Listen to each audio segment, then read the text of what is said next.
ನಮಸ್ಕಾರ ನನ್ನೆಲ್ಲ ವೀಕ್ಷಕರಿಗೆ ಪ್ರಫುಲ್ ಪ್ರಯಾಗ್ ವ್ಲಾಗ್ಸ್ ಚಾನಲ್ಗೆ ಹಾಗೆ ಅಡ್ವಾನ್ಸ್ ನವರಾತ್ರಿ ಹಬ್ಬದ ಹಾರ್ದಿಕ ಶುಭಾಶಯಗಳು ನನ್ನೆಲ್ಲ ಪ್ರೀತಿಯ ವೀಕ್ಷಕರಿಗೆ. ಹಾಗೆ ನವರಾತ್ರಿ ಬಗ್ಗೆ ನಿಮ್ಮ ಮನೆಯಲ್ಲಿ ನವರಾತ್ರಿ ಪೂಜೆಯನ್ನು ಮಾಡಲು ಯೋಚಿಸುತ್ತಿದ್ದರೆ ಇಲ್ಲಿ ನೆನಪಿನಲ್ಲಿಟ್ಟುಕೊಳ್ಳಬೇಕಾದ ವಿಷಯಗಳು, ಪೂಜಾ ವಿಧಾನಗಳು ಏನು ಎಂಬುದನ್ನು ಈ ವಿಡಿಯೋದಲ್ಲಿ ನೋಡಿಕೊಂಡು ಬರೋಣ.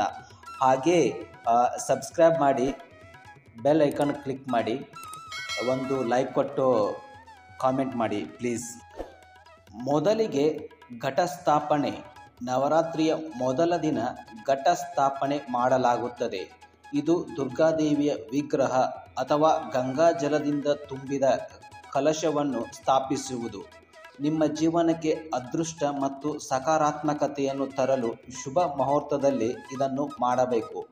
ಈ ವರ್ಷದ ಘಟಸ್ಥಾಪನೆ ದಿನಾಂಕ ನೋಡುವುದಾದರೆ 3 ಅಕ್ಟೋಬರ್ 2024ರಂದು ಗುರುವಾರ.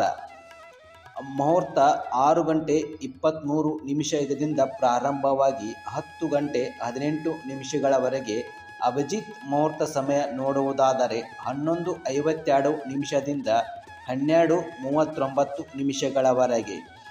ನವರಾತ್ರಿ ಪೂಜೆ ಮುಹೂರ್ತ 2024ರ ಸಮಯ ಈ ಕೆಳಗಿನಂತಿದೆ ನೋಡಿ ಸ್ನೇಹಿತರೆ. ನೀವು ಕಲಶವನ್ನು ಸ್ಥಾಪಿಸಿದಾಗ ಎಲ್ಲ ಗ್ರಹಗಳು ಮತ್ತು ದೇವತೆಗಳನ್ನು ಆಹ್ವಾನಿಸಲು ಈ ಸ್ಕ್ರೀನ್ ಮೇಲೆ ಕಾಣುತ್ತಿರುವ ಮಂತ್ರವನ್ನು ಪಠಿಸಿ ವೀಕ್ಷಕರೇ.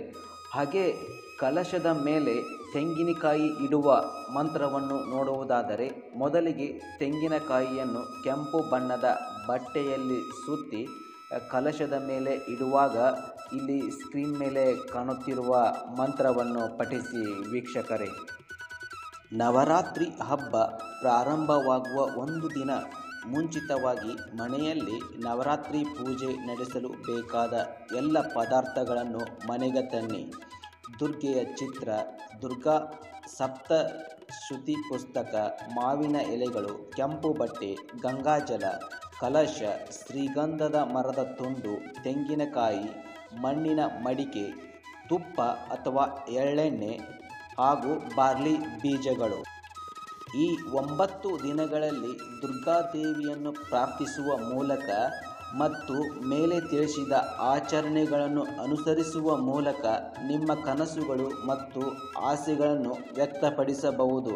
ಆದ್ದರಿಂದ ಈ ಧಾರ್ಮಿಕ ದಿನಗಳನ್ನು ಹೆಚ್ಚು ಮಾಡಲು ಮತ್ತು ನಿಮ್ಮ ಜೀವನದಲ್ಲಿ ಸಕಾರಾತ್ಮಕತೆಯನ್ನು ಆಹ್ವಾನಿಸಲು ಮೇಲಿನ ಆಚರಣೆಗಳನ್ನು ಅನುಸರಿಸಿ. ಎಲ್ಲರಿಗೂ ಒಳ್ಳೆಯದಾಗುತ್ತದೆ ವೀಕ್ಷಕರೇ.